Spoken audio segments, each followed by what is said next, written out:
2 जुलाई 2026 Kerala police की एक team Kerala के रहने वाले अनिल कुमार के दरवाजे पर पहुंची। अनिल कुमार काम के सिलसिले में विदेश में रहता था, तो उनकी वाइफ ने जैसे ही दरवाजा खुला, पुलिस ने उनसे पूछा, आपका सेप्टिक टैंक कहाँ है, थोड़ा दिखाएंगे। कुछ ही मिनट के अंदर वहाँ फॉरेंसिक टीम भी पहुँच गई। घर के पीछे की साइड मौजूद सेप्टिक टैंक का ढक्कन खोला गया और चारों तरफ एक भयानक और गंदी बदबू फैल गई, जिसे भी बुलाई गई और खुदाई शुरू हुई। कुछ घंटों की कड़ी मेहनत के बाद उस सेप्टिक टैंक से एक इंसान की कुछ हड्डियां और एक लॉकेट निकलकर सामने आया।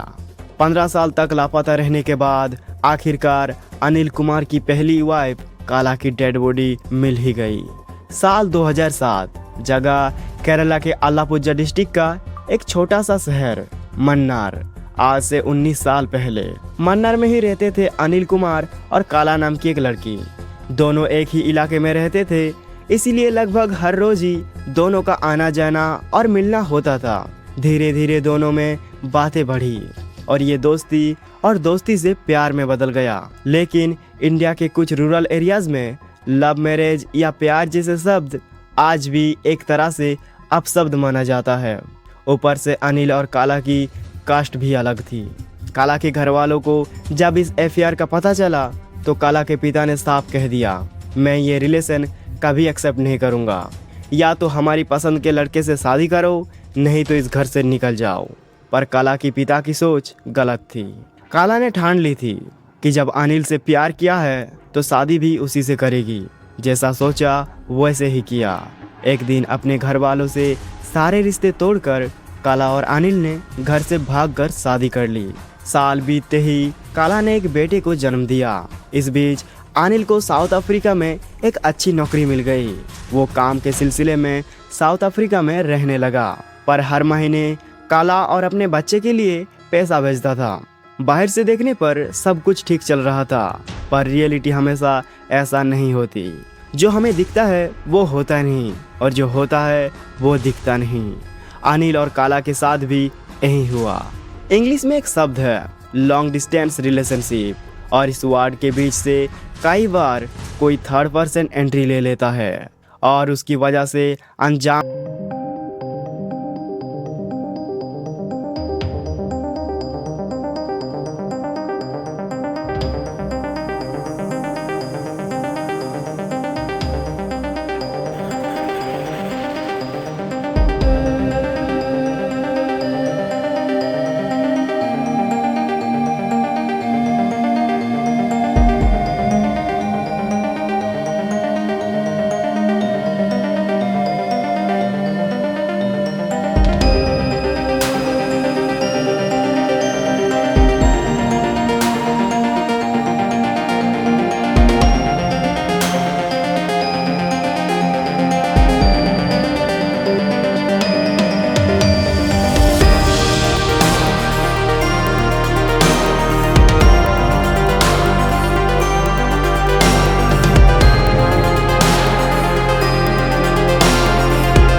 बताई थी। अब घर में सिर्फ 1.5 साल की एक छोटा बच्चा था। अनिल के लिए अकेला उस बच्चे को पालना पॉसिबल नहीं था, और अगर वो बच्चे को ही संभालता तो पैसा कैसे कमाता। इसीलिए रियलिटी को देखते हुए अनिल ने एक टफ डिसीजन लिया। काला के जाने के 5 से 6 महीने बाद उसने दोबारा शादी कर ली। इसके बाद सब कुछ नॉर्मल चलने लगा। इस बीच गांव के लोगों में अक्सर ये चर्चा होती थी कि उन्होंने काला को अलग अलग जगहों पर देखा है। कभी किसी ने उसे आलापुझा में देखा तो कभी अर्नाकुलम में। धीरे धीरे सभी लोग काला को भूलने लगे। यहाँ तक कि काला के पेरेंट्स और भाई ने भी पुलिस में एक मिसिंग डायरी तक दर्ज नहीं करवाई। किसी ने एक बार भी काला को ढूंढने की कोशिश नहीं की। एक जिंदा लड़की जैसे दुनिया से गायब हो गई हो। अब आते हैं साल 2026। जून महीने के बीच का समय था। आलापुझा पुलिस स्टेशन के एसपी साहब के पास एक बेनामी लेटर आते हैं। एसपी साहब तुरंत उस लेटर को खोलकर पढ़ने लगती है। जैसे ही उनकी पढ़ना खत्म होती है वो दंग रह जाते हैं। वहाँ मौजूद बाकी ऑफिसर का भी दिमाग घूम जाता है। उस लेटर में किसी ने लिखा था, आज से 15 साल पहले हमारे गांव में एक लड़की रहती थी जिसका नाम काला था। उस काला नाम की लड़की को उसके हस्बैंड अनिल और उसके 3 दोस्त प्रमोद, सुमन और जीनू ने मिलकर मर्डर कर दिया है। सिर्फ यही नहीं, उन्होंने काला को मारकर अपने घर के पीछे सेप्टिक टैंक में दफन कर दिया है। अब जल्दी इन्वेस्टिगेशन शुरू कीजिए, ये केस का खुलासा हो जाएगा। क्योंकि लेटर में कोई नाम नहीं था, इसीलिए पुलिस ने पहले सोचा कि शायद कोई उनका टाइम वेस्ट कर रहा है। लेकिन एसपी साहब को इस लेटर में कुछ सीरियस लगा। उन्होंने इन्वेस्टिगेशन शुरू करने का ऑर्डर दे दिया। आखिरकार चेक करने में क्या अर्ज है, पुलिस का तो काम ही है पता लगाना। बेनामी लेटर मिलते ही आसपास के सारे पुलिस स्टेशन को अलर्ट कर दिया गया। एसपी साहब का साफ इंस्ट्रक्शन था, पता किया जाए कि 15 साल पहले की कोई मर्डर केस है या फिर काला नाम की किसी महिला की मिसिंग रिपोर्ट दर्ज है क्या। केरला पुलिस ने दिन रात एक कर दी, लेकिन काफ़ी तलाश के बाद भी कोई क्लू नहीं मिला। काला नाम की लड़की के मर्डर की बात तो दूर, उस गांव से किसी लड़की के मिसिंग होने की कोई रिपोर्ट नहीं थी। एसपी साहब ने अब एक स्पेशल इन्वेस्टिगेशन टीम बनाई और उसे इस केस को सॉल्व करने की जिम्मेदारी दी। कहते हैं ना, पुलिस चाहे तो सुई भी ढूंढ सकती है, और ये तो जिंदा इंसान का मामला था। अगर वो जिंदा है तो कहीं ना कहीं होगी, और अगर मर गई है तो उसकी बॉडी या हड्डी मिलेगी।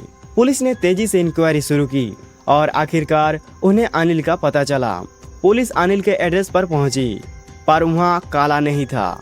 वहाँ अनिल की नया बीवी थी। अनिल उस समय काम के सिलसिले में इजराइल जा चुका था। पुलिस ने अनिल की न्यू वाइफ से पूछताछ शुरू की, पर कोई फायदा नहीं हुआ। उसने भी वही कहा कि काला अनिल की पहली वाइफ थी और वो 15 साल पहले अपने लवर सूरज के साथ भाग गई थी। पड़ोसियों ने भी इसी बात को रिपीट किया, लेकिन पुलिस भी इतनी आसानी से हार मानने वाला नहीं था। उन्हें पता था कि मिसिंग रिपोर्ट ना लिखाने की सबसे बड़ी वजह यह थी कि काला अपनी मर्जी से भागी थी, और एक अडल्ट के भागने पर लोग मिसिंग रिपोर्ट नहीं लिखाते। पुलिस और गंभीरता से जांच करने लगी। वो काला के मायके पहुंची, पर वहाँ बदकिस्मती से तब तक काला के पेरेंट्स इस दुनिया से जा चुके थे। वहाँ उन्हें मिला काला की भाई और उसकी वाइफ सुभन्ना। काला के भाई ने वही पुरानी कहानी दोहराई, लेकिन यहाँ सुभन्ना से एक छोटी सी इनपुट मिली। सुभन्ना ने बताई कि आज से 15 साल पहले जब काला घर से गई थी, उसके कुछ महीने बाद उसके पास एक अननोन नंबर से फोन आया था। फोन उठाने पर दूसरी तरफ से एक लेडी ने कहा था कि वो काला बोल रही है और अभी अपने लवर सूरज के साथ खुश है। इस बात के बाद भी पुलिस का दिमाग शांत नहीं हुआ। उन्हें लगा कि कुछ तो गड़बड़ जरूर है, क्योंकि अनिल उस वक्त इजराइल में था तो उसे कांटेक्ट करना मुश्किल था। इसीलिए पुलिस का ध्यान लेटर में लिखे बाकी 3 नामों पर गई, प्रमोद, सुमन और जीनू। अगर अनिल नहीं है तो उसके दोस्तों से ही पूछताछ की जाए। बस तीनों को पुलिस स्टेशन बुलाया गया, लेकिन शुरुआत में उनसे भी कोई बड़ा क्लू नहीं मिला। तभी पुलिस की नज़र प्रमोद पर गई। बाकी तीनों का ट्रैक रिकॉर्ड साफ था, पर प्रमोद के नाम पर पहले से एक एफआईआर थी और वो जेल की हवा भी खा चुका था। और इसकी वजह थी प्रमोद की वाइफ राधु। प्रमोद अक्सर गांव के लोकल शराब के ठेके पर बैठकर खूब सारा शराब पीता और नशे में अपनी बीबी राधु को बहुत मारता। ये रोज रोज का मार बर्दाश्त ना करते हुए 1.5 साल पहले राधु अपने मायके चली गई थी। बीबी की इस तरह घर छोड़ना प्रमोद बर्दाश्त नहीं कर पाया। 26 मार्च 2026 को प्रमोद अपनी वाइफ के मायके पहुंचा। उसके हाथ में पेट्रोल, आयरन रॉड और कुछ शार्प वेपन था। राधु वहां अपने बच्चे के साथ रहती थी। प्रमोद ने वहां जाकर अपने ससुर के साथ बहुत झगड़ा किया, यहाँ तक कि उन्हें मारने की भी कोशिश की। इस बीच वहां पड़ोसियों की भीड़ जमा हो गई। तभी नशे के धुन में प्रमोद ने एक ऐसी बात कह दी जिसे सुनकर सब दंग रह गए। उसने अपनी बीवी से कहा, अगर तू घर वापस नहीं आया तो मैं तुझे भी मार दूंगा, जैसे मैंने काला को मार कर दफन कर दिया था, ठीक वैसे ही तुझे भी मार कर गाड़ दूंगा। उस वक्त लोगों ने इसे नशे की बकवास समझकर इग्नोर कर दिया, लेकिन जब पुलिस ने इसकी इंक्वायरी की तो उन्हें प्रमोद के इस स्टेटमेंट का पता चला। तब पुलिस को शक हुआ, क्या उस बेनामी लेटर को प्रमोद की वाइफ राधु ने ही भेजा था। राधु से पूछा गया, पर उसने साफ मना कर दिया कि उसने कोई लेटर नहीं भेजा। लेकिन इससे इन्वेस्टिगेशन नहीं रुकने वाली थी। पुलिस के पास सॉलिड प्रूफ नहीं था, पर मिसिंग लिंक जरूर थे। पुलिस ने प्रमोद पर 24 घंटे नजर रखना शुरू कर दिया। प्रमोद जिन ठेकों पर शराब पीने जाता, वहाँ पुलिस ऑफिसर सिविल ड्रेस में पहुँच जाते थे। वो भी प्रमोद के साथ बैठकर शराब पीते, दोस्ती बढ़ाते और बातें निकालने की कोशिश करते, पर प्रमोद साथिर था, वो कुछ नहीं बोला। इस दौरान स्टेशन के हेड अपने पेशेंट को खो बैठे। एक तरफ एसपी साहब का प्रेशर, दूसरी तरफ बार बार फेल होना। एक दिन हेड साहब ने बीच रास्ते से प्रमोद को उठाया और सीधा पुलिस स्टेशन ले आया। वहाँ बिना किसी बात के प्रमोद की अच्छे से खातिरदारी की गई, और पुलिस की खातिरदारी कैसी होती है ये तो आप जानते ही हो। इसके बाद पुलिस ने एक ट्रिक यूज की। प्रमोद को झूठ कहा गया कि हमें तुम्हारे खिलाफ सारे प्रूफ मिल चुके हैं और काला के मर्डर के चार्ज में तुम्हें अरेस्ट किया जाता है, और ये ट्रिक काम भी कर गई। ये सुनते ही प्रमोद टूट गया। वो बोला, काला के मर्डर में मेरा अकेला कोई दोष नहीं है, मैं सब सच बताता हूँ, प्लीज मुझे अरेस्ट मत कीजिए। उसके बाद प्रमोद ने जो बताया वो सुनकर पूरा पुलिस स्टेशन शॉक में रह गया। प्रमोद ने बताया, काला को मारने में मेरा अकेले का हाथ नहीं था, इसमें अनिल, सुमन और जीनू भी शामिल थे। हम सच में ऐसा कुछ नहीं करना चाहते थे, पर काला ने हमारे दोस्त अनिल को धोखा दिया था, इसलिए अनिल ने उसको मारने का प्लान बनाया था। प्लान के मुताबिक एक दिन अनिल, प्रमोद, सुमन और जीनू काला के घर पहुंचे। कुछ ही बातों के बाद उन्होंने मिलकर काला का गला दबा दिया। कुछ ही पल में काला की बॉडी निथर हो गई। इसके बाद उन चारों ने काला की बॉडी को एक कार की डिग्गी में डाला और रास्ते पर निकल गया। बॉडी को कहाँ फेंका जाए इस बात पर चारों में बहस होने लगी और काफी समय बीत गया। तभी अनिल ने कहा कि बॉडी को वापस उनका घर ले जाया जाए, क्योंकि घर के पीछे एक सेप्टिक टैंक है जहां वो बॉडी को छुपा सकते हैं। चारों वापस अनिल के घर आए। रात के अंधेरे में वो काला की बॉडी को घर के पीछे ले गए। अनिल ने जैसे ही सेप्टिक टैंक का ढक्कन खोला, उस गंदी बदबू से उसे उल्टी होने लगी। किसी तरह खुद को संभाल कर जब वो लोग काला की बॉडी को अंदर फेंकने लगे, तभी एक खौफनाक चीज़ हुई। काला ने अपनी आंखें खोली और अनिल के हाथ मजबूती से पकड़ लिया। हाँ दोस्तों, काला तब तक जिंदा थी। चारों दंग रह गए। उन्होंने तेजी से काला को सेप्टिक टैंक के अंदर पुश करने की कोशिश की। काला समझ गई थी कि ये उसका आखिरी वक्त है। वो रोने लगी, उनके हाथ पैर जोड़ने लगी और अपनी आखिरी ख्वाहिश बताई। उसने कहा, मैं आखिरी बार अपने बच्चे को देखना चाहती हूँ, पर किसी ने उसकी बात नहीं सुनी। फिर काला ने उनके पैर पकड़कर कहा, मुझे जहर दे दो, पर मुझे इस गंदगी में मत फेंको। लेकिन बेजुबान पर तरस खाने के बजाय अनिल ने काला के पेट पर एक जोरदार लात मारी और काला सीधा उस सेप्टिक टैंक के अंदर गिर गई। तुरंत ही अनिल के दोस्तों ने मिलकर ढक्कन बंद कर दिया। सेप्टिक टैंक के अंदर से काला की दबी हुई चीखे की आवाज आ रही थी। अनिल ने ये सुनने के बाद पूरी तरह से डर गया था और वहां से भाग गया। धीरे धीरे वो आवाज बंद हो गई और काला हमेशा के लिए मौत की नींद सो गई। 1 घंटे बाद जब उन्होंने कॉन्फर्म कर लिया कि वो मर चुकी है, तो सब अपने अपने घर चले गए।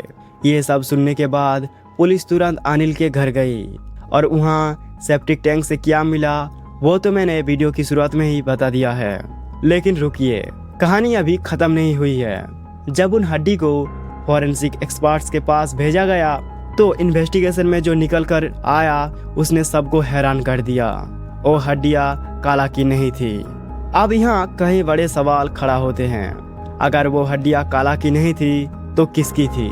क्या काला की बॉडी उस सेप्टिक टैंक के अंदर पूरी तरह गल गई थी या फिर इस केस में अभी भी कोई बड़ा राज छुपा है? काला के भाई की वाइफ को 2 बार फोन किसने किया था और काला क्या अभी भी जिंदा है? सवाल बहुत है पर जवाब एक भी नहीं। बस रह गया है एक लड़की का गायब होने की फोटो। दोस्तों, आपको क्या लगता है, गलती किसकी थी, काला की या अनिल की?